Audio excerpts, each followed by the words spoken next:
So if you are a self-taught software developer and have actually made it into the software development industry, I commend you. It is surely not an easy feat. So if you search on YouTube for self-taught software developers or self-taught web developers, you will actually find that there is quite a lot of people in and out of South Africa that have actually made it into the software development industry through teaching themselves how to program and develop software.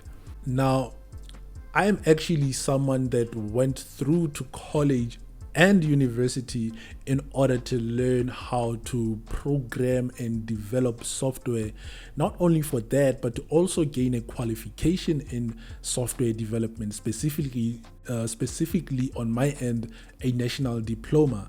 Now, this is something that I did because I felt like that was something that I was actually going to need in order for me to find employment in the software development industry. Now, some people take their oh my goodness. Some people take their qualifications as far as a bachelor's degree because they actually know, or it is actually now a requirement within IT companies or some IT companies to actually seek out graduates or interns or entry-level developers that actually have at least a national diploma or a bachelor's degree. Now, this is something that is very interesting because now self-taught developers still manage to find employment, even though you'd find that a lot of the time a job requirement would be looking for someone who actually has a diploma or a degree. Now, this raises a couple of questions, or actually quite more than a couple, but it raises the question of how is it that self-taught software developers actually get the opportunity and land the job. Now, there has been quite a few reports issued out by Offerzen in regards to such topics. The latest one, of course, being for 2021. Now, if you actually want to Google the report, you can search for State of the Software Developer Nation in South Africa, and you will most likely come across the reports from Offerzen. Or rather, let me just put the link in the description for the one for 2021. Now, the report itself actually answers quite a few questions. For example, like what languages are developers looking to work with in 2021? What languages are developers currently working with? Now, these are just some of the interesting questions that Offerzen tends to get answered in their reports. And one of the most interesting ones in regards to that report is in the section for education and learning, where they basically state that you do not need a degree in order to earn big bucks as a software developer, which is quite interesting because this is based on all the data that they picked up. I'm not sure about the quality of the data or anything related to it in that way, but I'm pretty sure they did a further investigation into this. This fact was not only for 2021, because another report again issued out by Offerzen back in 2019 was basically stating the exact same thing, that you do not need a degree in software development in order to earn decent bucks. Now, the most interesting thing about the 2019 report was that when it comes to self-taught software developers, was that they actually earned more than those of us that went to Varsity and graduated for software development, which is quite interesting because that basically says that they actually got paid more than us. Wow. Now, I know a self-taught software developer, and he has actually made it into industry and is doing pretty well for himself. In fact, I actually went through boot camp with him and actually interned with him at BCX. And at the time, he definitely knew quite a few things that I didn't know when it comes to certain technologies at the time. And I guess you can check him out. His name is Lehlono Liu.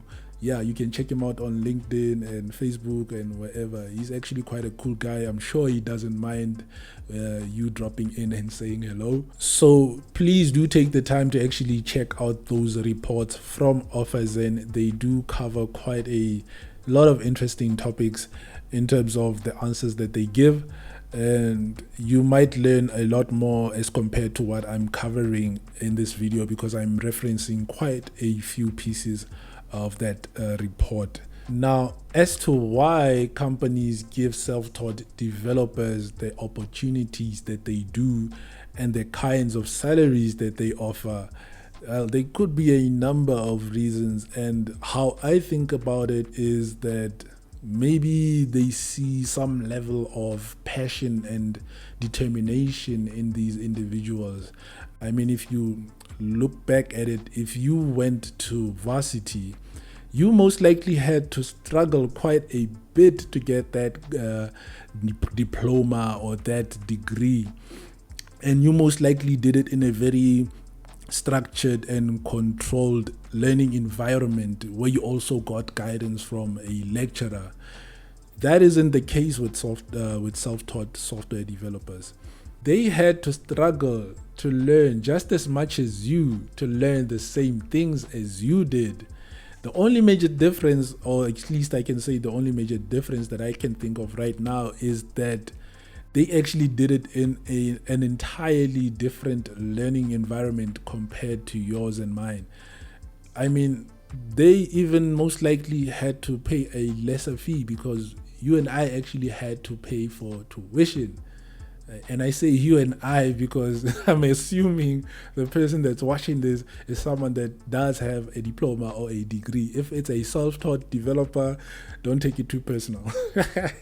Another thing I think is that self-taught software developers might most likely be able to keep up with technology trends compared to higher institutions where they are not necessarily keeping up with these trends and changes or updates in technology.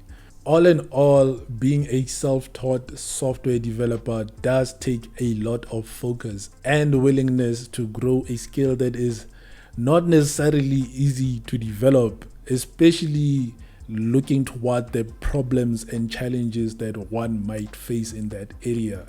So again, it raises a very serious question. A very serious question. Is Varsity worth it?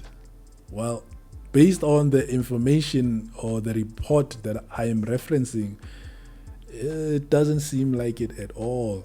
I mean, if you are living in a household that earns enough to put you through the expenses that comes with being a varsity student, then definitely go for it. That qualification will give you more opportunity.